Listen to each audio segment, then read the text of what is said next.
How to buy tax deeds in Florida. In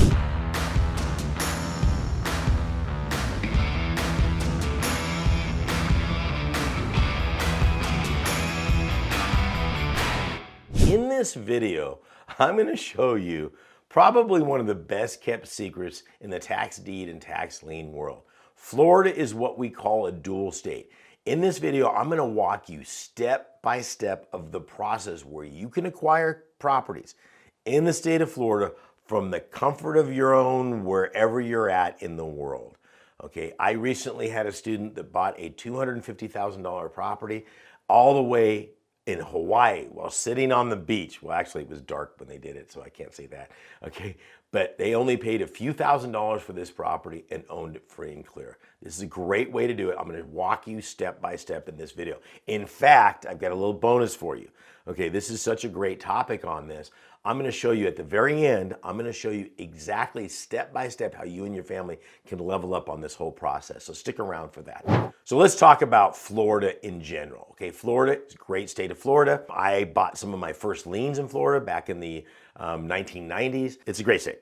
Okay, it's obviously blown up recently with the pandemic and everybody wanting to move down there. They got zero income taxes, all of that wonderful stuff. But Florida is very unique. First of all, they have their tax lien sale once a year. Wait, you just said how to get a property and a tax deed. Hang tight. So it's a dual state, or what I call, or some of my coaches call a hybrid. I like dual because it does two. It does tax liens and tax deeds. They have a tax lien sale. Legally, they have to have started their sale. Every county has got to start their sale by the end of May. By the last business day of May, it's got to be started, okay? So once the sale goes on, I'm going there, I'm buying liens. It's 18%, it's a 2-year redemption period, blah, blah, blah, blah, blah. I've got other videos on that. Okay, so why are we talking about deeds? Because this is what happens in Florida, and it's unique to Florida.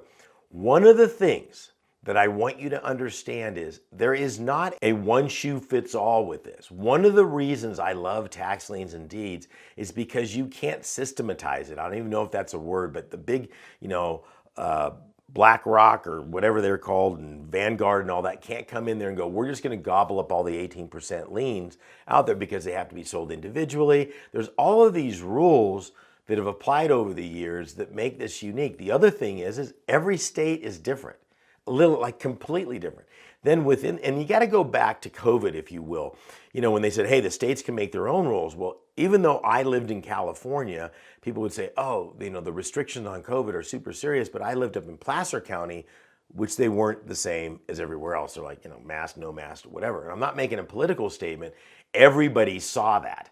Okay, so if you look at Florida as a country and each county as a state, it kind of starts to make more sense because how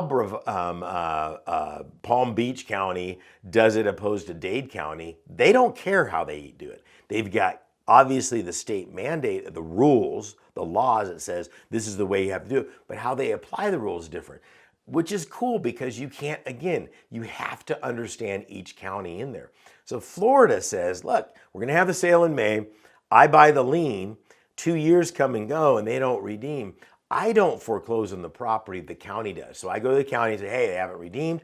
I want to start the foreclosure process. So the county forecloses on the property and they bring it up to sale. And essentially, I'm Reader's Digesting this a lot, but essentially you are the opening bid. Okay, so if I want to get the property and own it free and clear, I would go to the sale. And I would say, obviously I'm the opening bid. If nobody bids on the property, it would be kicked back to me and I get the property on that. But it goes to the sale. So every single month, a county in Florida is conducting a sale. Not all of them at the same time.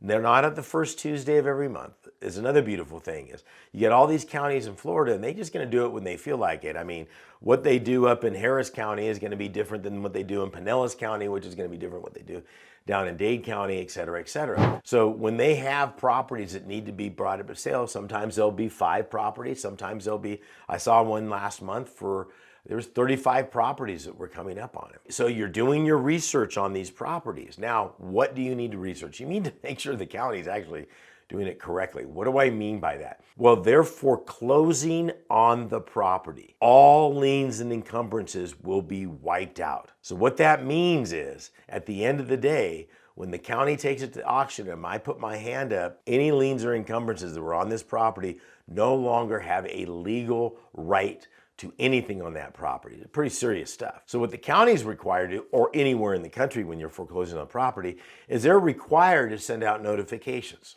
Okay, and again, every county's got their own rules. Let's just use for this example 60 days. So they're sending out foreclosure notifications to anybody that has a financial interest in the property. Who would that include? Well, that would include the bank, first mortgage, second mortgage.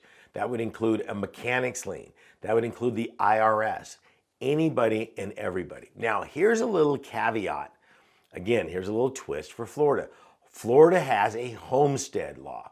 So if I have my primary residence in Florida and I homestead it, that means you can't take my property for any reason, bankruptcy, any reason, okay, except for a tax deed. So that's why you see all these hedge fund managers and owners and all these wealthy people.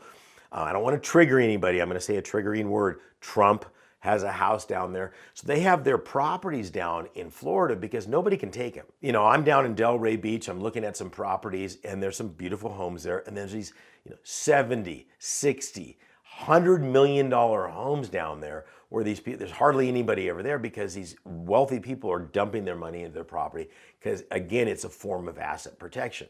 Okay, let's talk about why the rule was put in place. The rule was originally put in place because there was retired people hanging out down there, and they didn't want retired people to lose their property. So another caveat on the tax deed is if I have a homestead property and it's being brought up for a tax deed sale, the minimum bid has got to be half of the assessed value of the property. So let me give you an example. Let's say it's a $500,000 property, assessed value is $200,000 or $400,000, whatever that is, because the assessed value is never going to be the full market value. So the opening bid would be irrelevant to how much taxes, it would automatically be $200,000. So if assessed value is $400,000, it's going to be half of that. Okay, I've got an example that I did where there was a property, where was this? Fort Myers. It's a homesteaded property. Okay, now the owners weren't in the property, but they claimed it as their primary residence. And so the opening bid was $146,000, and everybody's going, well, why is it so high? They don't owe $146,000 in taxes. No, they don't. It's got to go up to that. Here's what a lot of people don't understand about that whole process, okay? If it was $15,000 in taxes and that opening bid was $146,000, everything over the $15,000 is what they call excess funds, and that would go back to the property owner. That's why that rule was put in place. That way, if somebody did, lose their house for a few years back taxes as a retired person, even if their property did get sold, they would at least have that big chunk of money. Again, the question is, well, why wouldn't they have just sold the property in the first? I don't know. I can't tell you it, but these are the rules that are involved. And this is what makes Florida so unique. But this also means you got to know what you're doing. Okay, so if you're buying, just the other day, I had a student said, hey, show me a deal. And I said, oh, that's a homestead. They go, how can you tell that? I go, there's no way this person owes $225,000 in taxes on the property. It doesn't happen. Okay, it's a 2-year redemption period. That's impossible. So I can tell you right now it's homestead. Okay, so that also plays into the fact that you've got all this, excess fund stuff going on. So I've got other videos on that, but that's a fun stuff that you can play with on all that stuff also. So there's a couple of things. First of all, they have a tax lien sale. It has to be in the, by the end of May, it has to start in every county. Once the property does not pay its taxes once the lien does not pay its redeem within 2 years, okay, it has to go to a foreclosure sale. The county handles that. Once the county handles that, it goes to a public sale.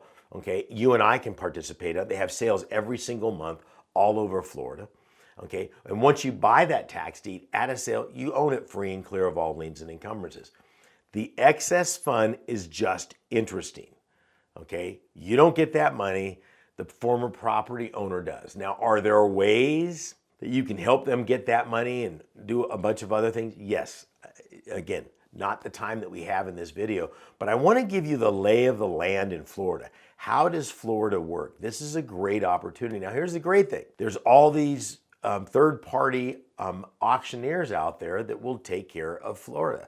So in other words, how did my student from Hawaii, I think it was like 4 o'clock in the morning, okay, put a bid on a property, woke up about 9:30 that morning. I don't know if she woke up at 9:30, but at 9:30 that morning, she opened up her laptop and she had won the deal, because a lot of them have gone online, so the bidding's even online. So you don't even have to be there to do this. Look, there's a lot going on, and this is just Florida.